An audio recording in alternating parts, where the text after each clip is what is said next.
नमस्कार, स्वागत है आपका संसद टीवी की खास पेशकश संवाद में। मैं हूं कृति मिश्रा और आज हमारे साथ हैं बेहद खास मेहमान, देश के भारी उद्योग मंत्री महेंद्र नाथ पांडे जी।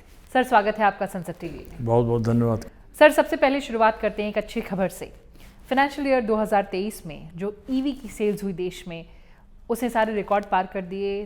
10 लाख से ज़्यादा के ऊपर सेल्स की जो फिगर्स हैं वो रिकॉर्ड की गई।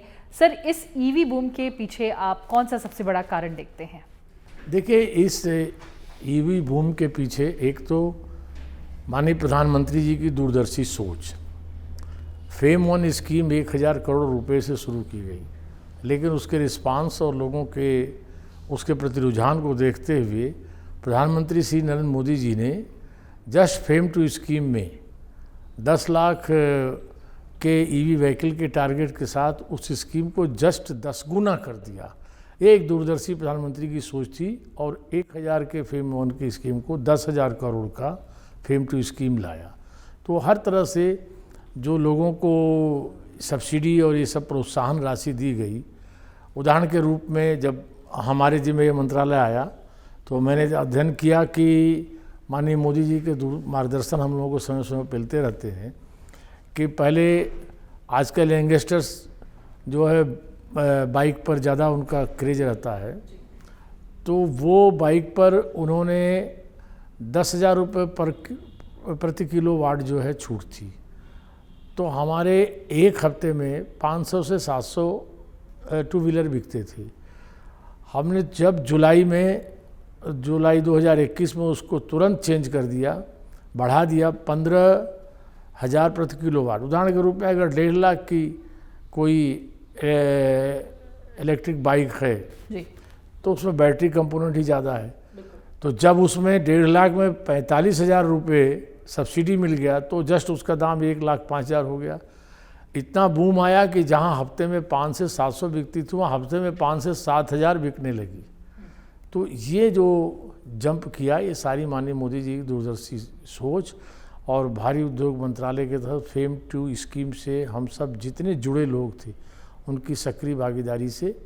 और इसके पीछे मोदी जी की जो सोच थी वह भी बड़ी महत्वपूर्ण है कि आमतौर पर बसेज में मध्यम वर्ग के लोग, सर्विस पेशा लोग, कामकाजी लोग, छोटे दुकानदार ये ज़्यादा सफ़र करते हैं, तो उनको प्रदूषण मुक्त परिवहन मिले, ये जो उनकी अपील थी, इसने भी काम किया। और आज हम 7,210 बसों के एक बड़े बेड़े के साथ ईवी मूवमेंट में जनता की सेवा कर रहे हैं।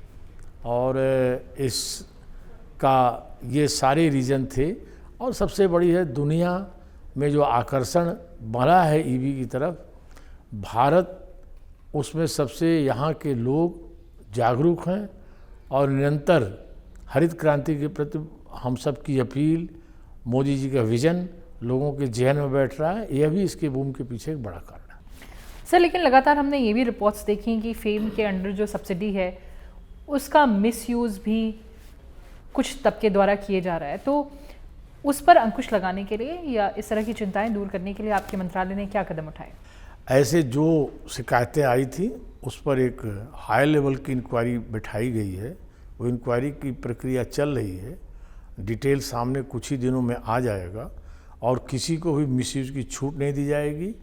भारत सरकार की जो नीति है आत्मनिर्भर भारत के तहत, मेक इन इंडिया पॉलिसी के तहत, कि ये इतना कंपोनेंट इतना बनाना भारत के अंदर भारत के हिसाब से ज़रूरी है, उसी के अनुसार जो चलेगा उसी को छूट का अवसर मिलेगा, उसी को उसका लाभ मिलेगा। मिसयूज करने वालों पर कड़े कदम उठेंगे। जांच प्रक्रिया प्रगति पर है। बिल्कुल सर, क्योंकि आपने फेम की बात की और हम ईवी बूम की लगातार चर्चा करते आ रहे हैं, सर इसका कितना असर पड़ा है कार्बन फुटप्रिंट को कम करने में? अब मैं आपको एक जो सर्वे आया है, इसमें जो तमाम इसके ऑर्गेनाइजेशन जो सर्वे करते रहते हैं डाटा में, उसमें 12,68,023 किलोग्राम कार्बन उत्सर्जन प्रतिदिन कम इससे हो रहा है। ये इतना बड़ा एक लाभ ई मूवमेंट के बढ़ने से है। इतना ही नहीं है, लाभ में तो लाभ, हमारे देश का आयात की निर्भरता कम हो रही है। मैं आपके माध्यम से देशवासियों को बताना चाहूँगा कि लगभग 8,70,530 लीटर ईंधन की बचत हो रही है। तो ये कहीं ना कहीं से भारत के राजस्व भी का भी फ़ायदा है, भारत के आयात पेट्रोल और डीजल पर, पेट्रोल पर आयात निर्भरता भी कम हुई है। तो ये तमाम इस प्रकार के लाभ देशवासियों को मिल रहे हैं और प्रदूषण मुक्त के अभियान में माननीय प्रधानमंत्री के COP 26 में दिए गए संकल्प और वचन के अनुसार देश तेज़ी से उस पर काम कर रहा है और दुनिया इसको देख रही है। सर, लेकिन इंफ्रास्ट्रक्चर जो देश में है ईवी के लिए, वो लगातार एक चिंता का विषय रहा है। आपके मंत्रालय ने आवंटन भी किया कि किस तरह से जो पेट्रोल पंप है वहाँ पर ईवी चार्जिंग इंफ्रास्ट्रक्चर लगाया जाए। उसका असर ग्राउंड पर कितना दिख रहा है और कौन से शहरों में दिख रहा है? देखिए, ऐसा है कि हम लोगों ने इसमें 1,000 करोड़ का बजट रखा चार्जिंग स्टेशन के लिए। तो चार्जिंग स्टेशन के बजट में जो इसकी कठिनाई सामने, उस पर एक कमेटी बनाई हमने अध्ययन करने के लिए कि इसमें हमने 2283 चार्जिंग स्टेशन सैंक्शन की, लेकिन लगने में लगभग 500 के लगभग ही प्लेटफॉर्म पर वो लग पाए। तो इसकी कठिनाई जो अध्ययन की गई कि कोई भी एक चार्जिंग स्टेशन बनाने में 40 से 50 लाख का खर्च होता है और हम सब्सिडी देते थे 10 से 12 लाख केवल मशीनरी का। तो कोई भी आदमी इतना रुपया लगा के, और अभी गाड़ियों की चार्जिंग जो है थोड़ी सी उस प्रमाण में आने में कम होती थी। तो इस सब चीज़ों को ध्यान में रख के एक बार माननीय प्रधानमंत्री जी ने पेट्रोलियम से जुड़े लोगों को, हाईवे से सबको मार्गदर्शन दिया कि लगभग 22,000 चार्जिंग स्टेशन इस देश में हाईवेज और सब जगह पर पेट्रोल पंपों आदि पर बनने चाहिए। तो इस 22,000 में अभी कई विभागों के लोग मिलकर एक साथ उसमें काम कर रहे हैं। उस काम में फिर हमने एक बड़ी अहम पहल हमारे डिपार्टमेंट ने किया है कि हमारे पास इसमें एक जो बजटरी सपोर्ट था, फिर उस स्टडी से निकला कि नहीं, हमें सब्सिडी की राशि बढ़ानी पड़ेगी, तभी अब चार्जिंग का जो गैप है वो कम होगा और चार्जिंग स्टेशन ज़रूरी है। तो उस दृष्टि से पेट्रोलियम मिनिस्ट्री से ये वचनबद्धता लेते हुए कि वे 22,000 के अपने संकल्प को पूरा करेंगे, 7,403 पेट्रोल पंपों पर हमने 800 करोड़ की अपनी सब्सिडी राशि पेट्रोलियम मिनिस्ट्री को दे दी। उसमें 570 करोड़ की पहली किस्त भी हमने 70% पैसा उनको दे दिया। वो बहुत तेज़ी से इस पर काम कर रहे हैं। अब ये 7,403 पेट्रोल पंपों पर वो वहाँ लगाएंगे जहाँ पर कि आवागमन होगा और फास्ट चार्जिंग वाले आधे घंटे में और 1 घंटे में जो चार्जिंग के कंपोनेंट लगेंगे सब वो, तो उस दौरान हमने इसमें जो कुछ गन्स की भी चीज़ों को व्यवहारिकता का रूप दिया है कि किस में कितने गन लगेंगे, जितनी ज़रूरत उस हिसाब से, ताकि बनाने वाले चार्जिंग सेटअप आसानी से उस काम को कर सकें। तो हमने सब्सिडी का दायरा भी बढ़ाया और ये वे जगह होंगी जहाँ पर उपभोक्ता ट्रैवल करते हुए थोड़े देर के लिए अपने रिफ्रेशमेंट के लिए रुकेगा और अपने जो है वाशरूम वगैरह यूज़ करेगा, उतने देर में उसकी गाड़ी चार्ज हो जाएगी, उसके समय की भी बचत होगी। तो ऐसे पेट्रोल पंपों का चयन उन्होंने कर लिया है, वो तेज़ी से काम कर रहे हैं। वे यह वचनबद्धता बनाए हुए हैं पेट्रोलियम मिनिस्ट्री के, चाहे वो इंडियन ऑयल कॉरपोरेशन हो, चाहे भारत पेट्रोलियम हो, चाहे हिंदुस्तान पेट्रोलियम हो, ये सब मिल के करेंगे और वो अपने तो काम करेंगे 22,000 में जो है, 7,403 हमारे पैसे से लगाएंगे। उन्होंने दिसंबर 2023 तक इसको पूरा करने का हमको भरोसा दिया है और ये अपने आप में चार्जिंग सेटअप में भी देश में एक बड़ी क्रांति आएगी। सर, चार्जिंग के अलावा एक बैटरी भी बहुत बड़ा इशू है और बैटरी के अलावा अगर मैं 2 व्हीलर सेगमेंट में कहूँ तो उसकी सेफ्टी सिक्योरिटी भी उतना ही बड़ा इशू है, क्योंकि हमने कई ऐसे केसेस देखे कि गर्मी की वजह से या तो फिर फायर का इंसिडेंट हो गया।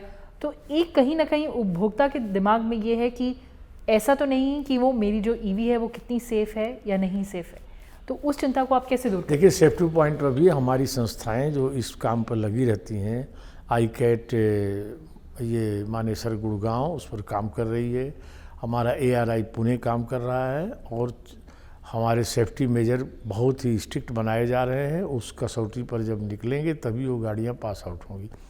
और मोटर ट्रांसपोर्ट मिनिस्ट्री भी इस पर काम कर रही है, इसका पूरा ध्यान दिया जा रहा है।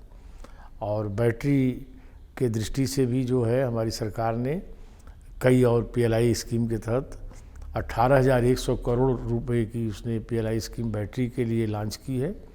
और उसमें 3 कंपनियां आगे सेलेक्ट हुई हैं, वो काम उन्होंने अपने काम शुरू कर दिए हैं। ओला है और रिलायंस है और राजेश एक्सपोर्ट है।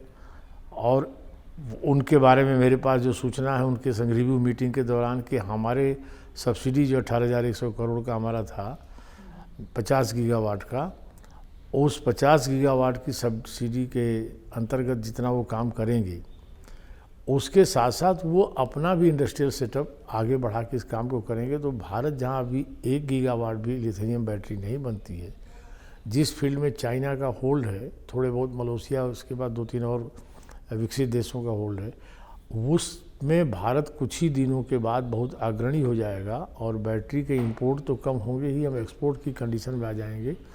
तो ये इस स्कीम को जो मोदी जी ने लॉन्च किया ये अपने आप में देश है। और ज्यों ऐसा होगा, बैटरी की कीमतें निश्चित है भारत में कम होगी, तो ये जो EV मूवमेंट है और तेज़ी से आगे बढ़ेगा। और EV की कीमतें, बैटरी की कीमतें मेजर है, घटते ही इसमें और उछाल आएगा। सर, चलते चलते कैपेक्स के बारे में जानना चाहूँगी आपसे। कैपेक्स लगातार बढ़ाया गया है, उसका कितना इम्पैक्ट आप देख रहे हैं मैन्युफैक्चरिंग सेक्टर पर, और ख़ासकर अगर भारी उद्योग की बात की जाए तो? देखिए, मैन्युफैक्चरिंग में मेक इन इंडिया के तहत भारत में आत्मनिर्भर भारत की जो मोदी जी ने नीति बनाई, आज ये उत्साहवर्धक है। हमें लगा कि हम लोगों ने 25,938 करोड़ की PLI ऑटो स्कीम लॉन्च की और हमें लगा कि कुछ 15-20,000 30-40,000 का इन्वेस्टमेंट आएगा, लेकिन उसके अगेंस्ट 75,000 करोड़ का इन्वेस्टमेंट आया है, जिसमें हमने 18 OEM जो मेन गाड़ियां बनाने वाली कंपनियां उनको चयन किया और तकरीबन 73 कंपोनेंट बनाने वाली कंपनियों का चयन किया। और जो चीज़ें आज विदेशों से आयात होती हैं ये भारत में कुछ ही दिनों में बनना शुरू, उसकी प्रक्रियाएँ चल रही हैं, हमारी स्कीम आगे बढ़ चुकी है, तो बनेगी। तो एक तो भारत जहां आज 2 व्हीलर और 3 व्हीलर में दुनिया का सबसे अग्रणी निर्माता देश है, वहाँ 4 व्हीलर में भी और अन्य प्रकार से भी और लग्जरी गाड़ियों में भी एक बड़ा निर्माता देश बनेगा। भारत के अंदर ये इंपोर्ट की जो विदेशी लग्जरी गाड़ियों की इंपोर्ट की जो कठिनाई है वो कमी आएगी और हम भारत में बना के एक्सपोर्ट करने की स्थिति में होंगे। जैसे एप्पल जैसे तमाम मोबाइल, ये सब चीज़ें आज भारत में बड़े पैमाने पर बन रही हैं। तो इस दृष्टि से भी बहुत बड़ा काम इस ऑटो PLI के थ्रू हमारी मोदी सरकार ने आगे बढ़ाया। सर, आपने अपने विचार हमसे साझा किए। सभी मुद्दों पर बहुत बहुत धन्यवाद संसद टीवी से बात करने के लिए। आपका भी बहुत धन्यवाद। तो इस एपिसोड में बस इतना ही। आप देखते रहें संसद टीवी। नमस्कार।